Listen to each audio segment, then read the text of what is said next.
Som. Boa noite, irmãos. Graça e paz, amém? Graça e paz, amém? Nós estamos... O André está meio quebrando, né? Está atrasando aí. Mas eu te convido a já abrir a sua Bíblia em Romanos 6. E nós estamos estudando o livro de Romanos.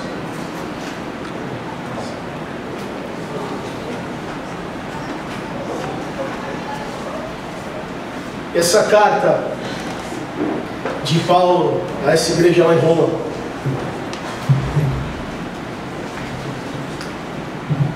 com certeza deve ter causado alguns questionamentos, alguns estragos. E agora, a partir um pouco do capítulo 6, nós vemos Paulo direcionando um pouco o foco do que ele vinha falando, antes falando sobre justificação e agora falando sobre santificação. Eu queria ler com você Romanos 6, versículo 1, que diz o seguinte: que diremos então? Continuaremos pecando para que a graça aumente? Irmãos, existe um grande desafio que provavelmente você que é mais antigo de evangelho já deve ter passado. É um desafio que nós como igreja também vivenciamos e passamos, que é o desafio da extremidade.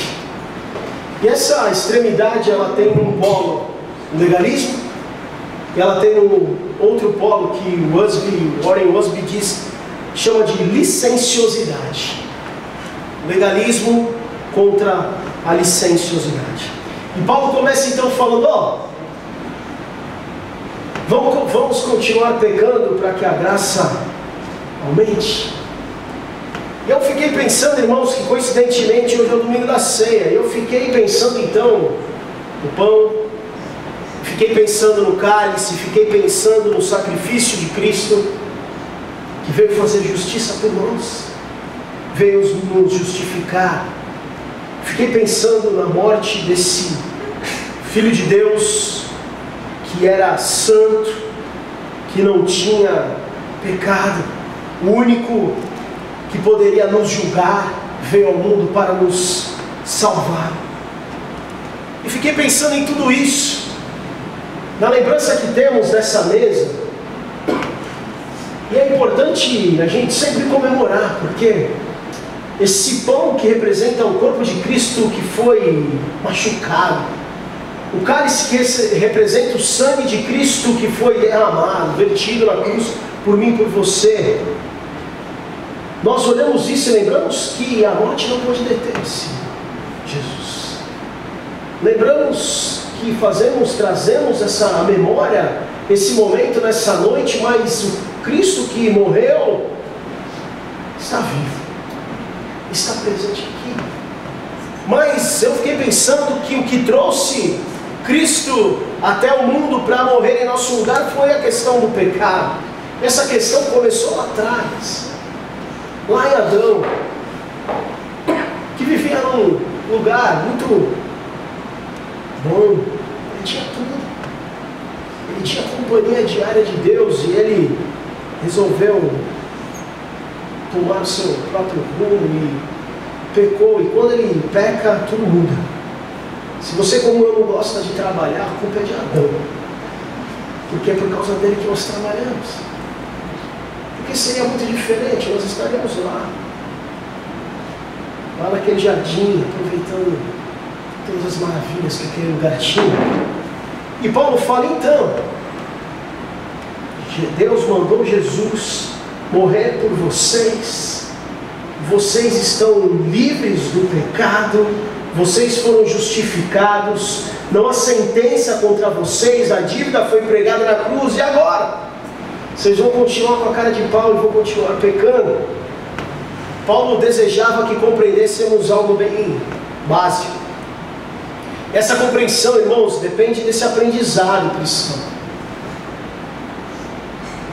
Satanás tenta nos manter na ignorância.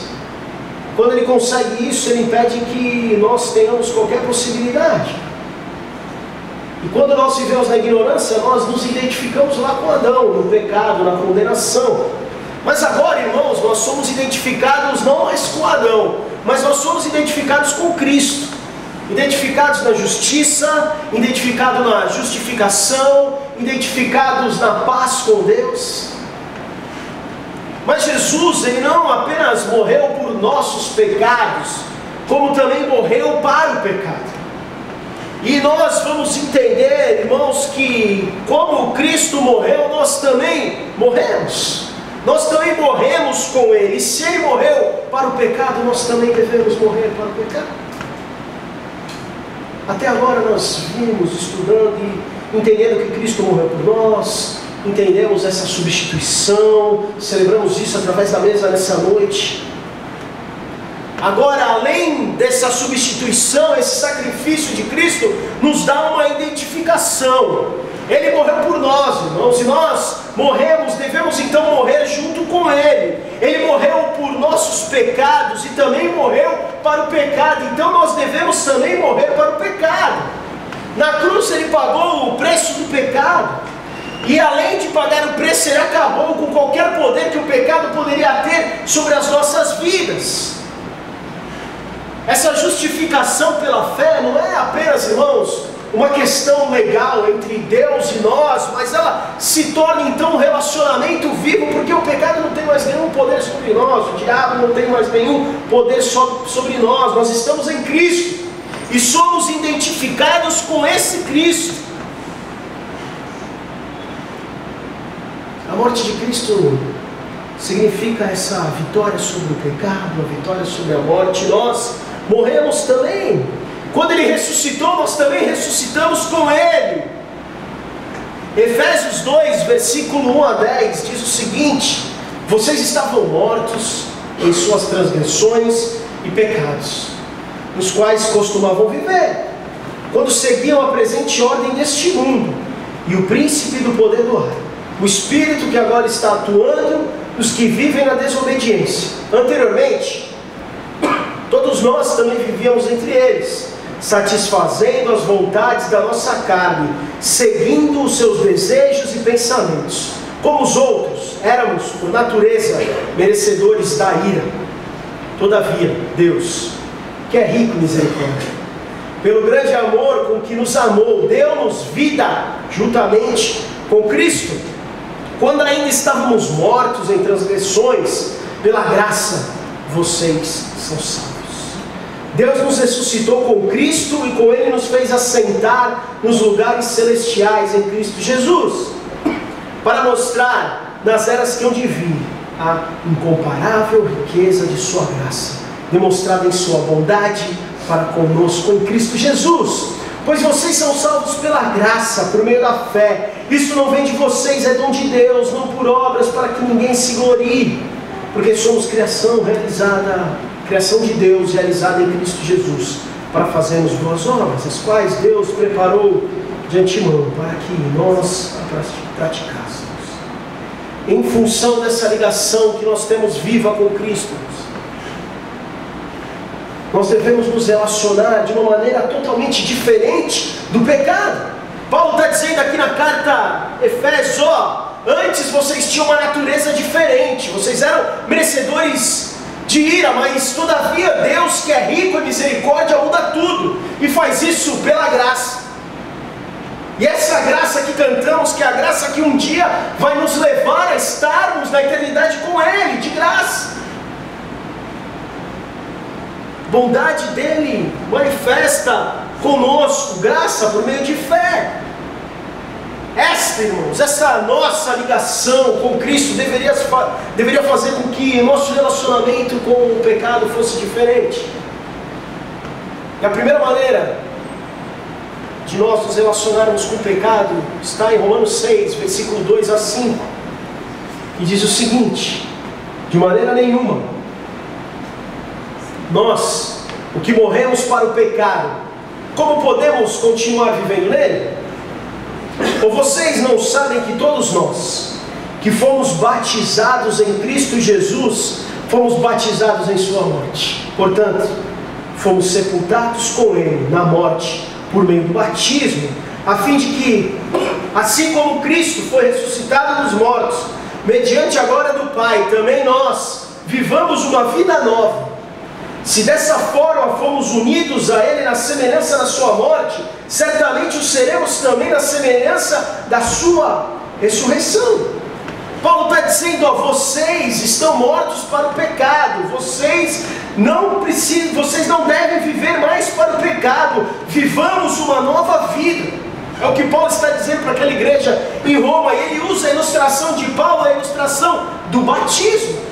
E o batismo, então, usado aqui por Paulo, tinha dois significados. O primeiro deles, que era uma tradução literal entre o mergulhar e o submergir, e a outra tradução significava ser identificado com. E nós sabemos o significado do batismo. Domingo que vem nós teremos o batismo, e mais uma vez nós vamos nos emocionar pelo significado tão forte. A piscina, a água, o que for, irmãos, a água tem o poder de ser como se fosse uma sepultura. E quando quando a pessoa que decide se batizar, ela é colocada ali e trazida de volta, como se fosse um retrato da morte, do sepultamento e da ressurreição. Esse batismo retrata essa identificação do cristão com Cristo em sua morte, ressurreição e sepultamento. É um símbolo, irmãos, exterior de uma experiência interior, de um desejo de viver para Cristo, um desejo de participar dessa família.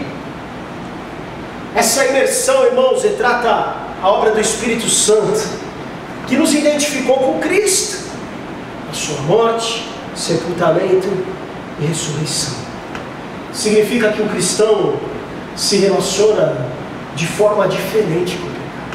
Gálatas 2, versículo 19, diz que nós estamos mortos para o pecado, crucificados com Cristo. E eu posso te dar um exemplo simples, irmãos, de um alcoólatra, alguém que não tem controle para bebida.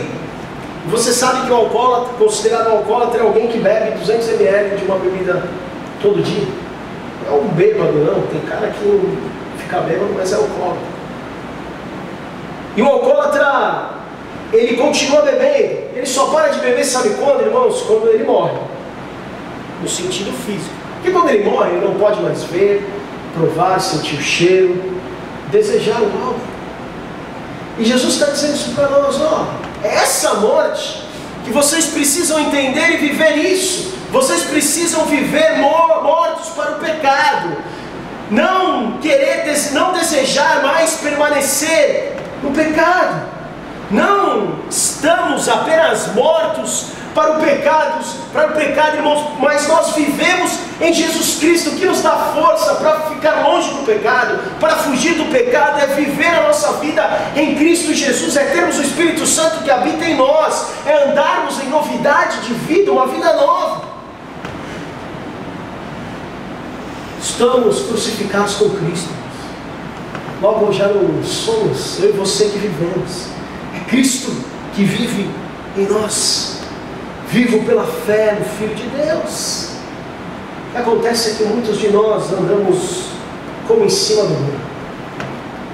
Nos consideramos salvos, mas vivemos uma vida de pecado. Cremos na cruz, comemoramos a morte de Jesus, mas não vivemos o poder e a glória da ressurreição, que nos dá a possibilidade de vivermos em Cristo uma vida longe do pecado, uma vida vivendo a plenitude que temos em Cristo. O versículo 5 que nós lemos mostra que essa união com Cristo garante que, se morrermos, receberemos uma ressurreição futura. O versículo 4 ensina que hoje nós já compartilhamos do poder da ressurreição de Cristo.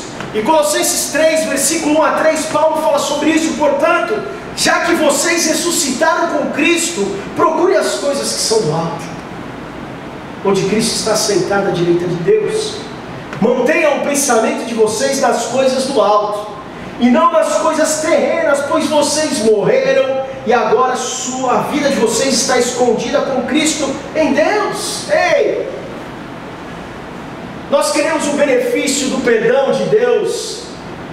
Olhamos à mesa e falamos: caramba, que bom que Cristo morreu por nós. Nós não temos mais dívida, mas em contrapartida, nós ficamos em cima do muro porque nós não queremos viver o poder de termos ressuscitado com Cristo. E ressuscitar com Cristo, então Paulo está dizendo: ó, vocês ressuscitaram com Cristo, procurem as coisas que estão do alto.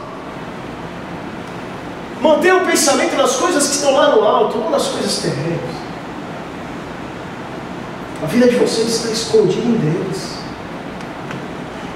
E nós sabemos, irmãos, o que são as coisas do alto. Nós sabemos o que são as coisas terrenas. Mas muitas vezes nós vivemos deliberadamente no pecado. Preferimos viver nos relacionando com o pecado do que viver nos identificando com Cristo. Mas nós deveríamos morrer para a nossa vida antiga e viver essa nova vida.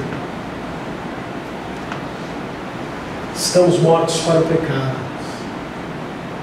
A segunda coisa, do versículo 6 ao versículo 10, diz que além de estarmos mortos, nós não devemos servir ao pecado. O versículo 6 diz o seguinte: pois sabemos que o nosso velho homem foi crucificado com ele, para que o corpo do pecado seja destruído, não mais sejamos escravos do pecado, pois quem morreu foi justificado do pecado. Ora, se morremos com Cristo, cremos que também com Ele viveremos. Pois sabemos que, tendo sido ressuscitado dos mortos, Cristo não pode morrer outra vez. A morte não tem mais domínio sobre Ele, porque morrendo, Ele morreu para o pecado uma vez por todas, mas vivendo, vive para Deus. Irmãos, nós sabemos que não é fácil. O pecado é cruel.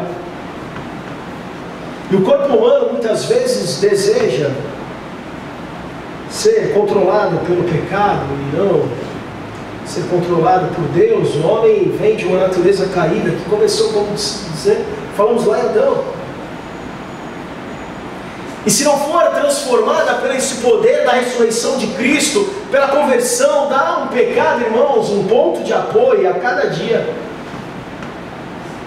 O pecado usa a disposição que temos em várias tentativas de nos atacar, de nos controlar. E Paulo sabe muito bem disso, porque no próximo capítulo de Romanos, no versículo 18, ele fala: sei que nada de bom habita em mim, isto é, em minha carne, porque tenho o desejo de fazer o que é bom, mas não consigo realizar. Agora, irmãos, se nós acharmos que essa dificuldade, a carne é fraca, e se pensarmos que nós não podemos então fugir do pecado, e abrimos um parêntese aqui, lembramos que nenhuma prova nos é dada que nós não possamos suportar. Então você pode sim fugir do pecado. Se nós não pensarmos dessa maneira, irmãos, a pergunta que Paulo faz para nós, fez para aquela igreja, e hoje eu faço para vocês e para mim, em Romanos 6:1, vai ser respondida de uma maneira que não atende o que Paulo esperava, talvez, daquela igreja em Roma. Porque Paulo fala: então vocês vão continuar pecando. Se a graça é revelada para perdão dos pecados, então vocês vão continuar pecando. O velho homem, irmãos, que foi crucificado com Cristo, significa que o nosso corpo não precisa mais ser controlado pelo pecado. E o termo usado aqui em Romanos 6:6, que diz que para que o corpo do pecado seja destruído, irmãos, tem um sentido de não ser destruído como aniquilado, mas sim desativado. Se nós lermos dessa maneira, nós vamos ler o versículo 6 e dizemos: pois sabemos que o velho homem foi crucificado com ele para que o corpo do pecado seja desativado, desligado, acabou. O pecado vai desejar, o diabo vai desejar ser o nosso Senhor, e para isso nós vamos ser atacados, encontrar um apoio na nossa velha natureza, controlar o nosso corpo, a nossa mente, para que possamos continuar pecando. Mas em Cristo Jesus, irmãos, nós morremos para o pecado. Essa nossa velha natureza foi crucificada, irmãos, junto com Cristo naquela cruz. A nossa velha vida foi desativada e agora temos uma vida nova em Cristo. Paulo não está contando uma historinha, irmãos. Paulo está declarando um fato, algo que aconteceu, um fato histórico que nós celebramos nessa noite. Cristo morreu na cruz. E tão histórico como a morte de Cristo na cruz, irmãos, é histórico que o cristão morreu com Cristo. E quem morreu com Cristo está justificado do pecado, é o que diz o versículo 7. Não está livre para pecar, mas está livre do pecado. O pecado e a morte, irmãos, não exerceram nenhum domínio sobre Cristo. E se nós estamos em Cristo, portanto, o pecado e a morte também não exercem nenhum domínio sobre nós. Porque Cristo não morreu apenas pelos nossos pecados, mas Ele morreu para o pecado. Não apenas pagou o preço pelo pecado, mas Ele acabou com o poder do pecado.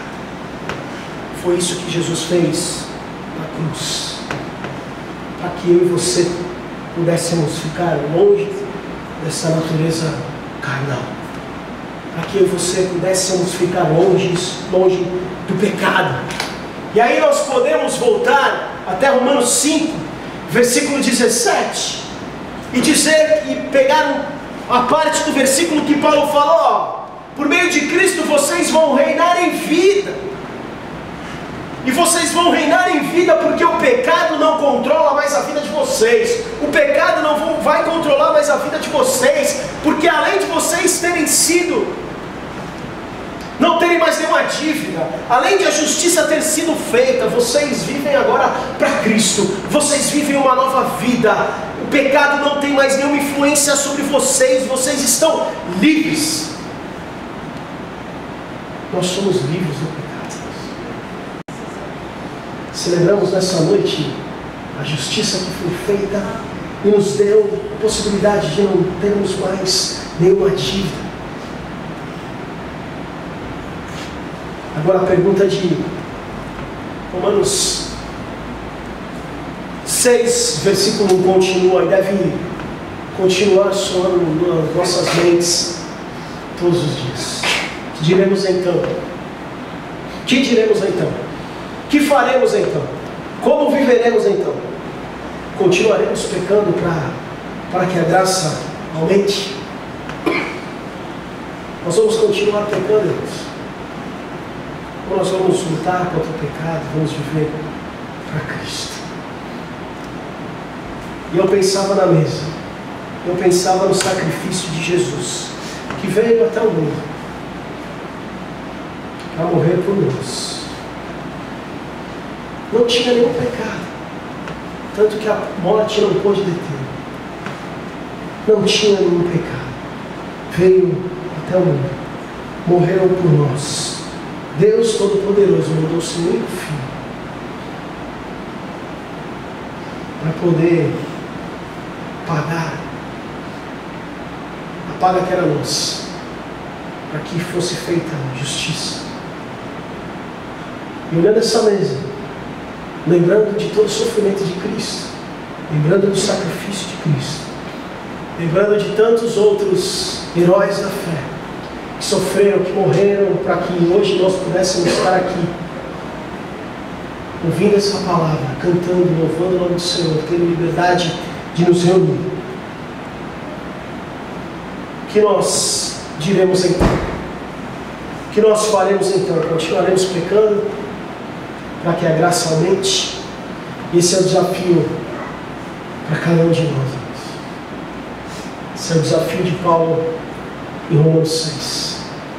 Nós possamos viver para Cristo e deixar o pecado de lado. Mais difícil que seja, mais complicado que seja, mais desafiante que seja, que possamos reconhecer a dependência que temos em Deus, mas temos certeza que nós já morremos para o pecado. Não há nada, nenhuma prova que nos é dada que não é possível suportar. Então nós temos possibilidade de viver para Cristo e morrer para o pecado, morrer para a carne. Que possamos responder a pergunta de Paulo: eu estou tentando viver sem pecado, porque reconheço a graça de Deus, reconheço o sacrifício de Cristo na minha vida. Vou viver para Cristo e morrer para o pecado, para que o nome do Senhor seja glorificado nas nossas vidas. Vem, queridos, feche teus olhos. Pai, que diremos então?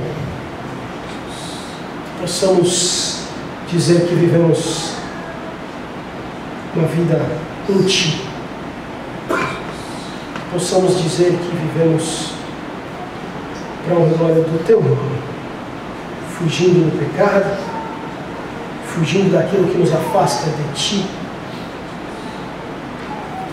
vivendo não uma licenciosidade, mas viver a consciência de que tudo que fazemos é para a honra e glória do Teu nome, e o que desejamos é viver para Ti, pensar só em Ti. Desejamos viver uma vida para a honra e glória do nome do Senhor. Que Tu nos dê capacidade, consciência, força para que possamos viver para Ti, mortos para o pecado, em nome de Jesus. Amém, queridos? Em 1 Coríntios 11, versículo 23, Paulo está dizendo assim: pois recebi do Senhor o que também entreguei a vocês. O Senhor Jesus, na noite que foi traído, tomou o pão, tendo dado graças, partiu e disse: este é o meu corpo, que é dado em favor de vocês. Façam isso em memória de mim.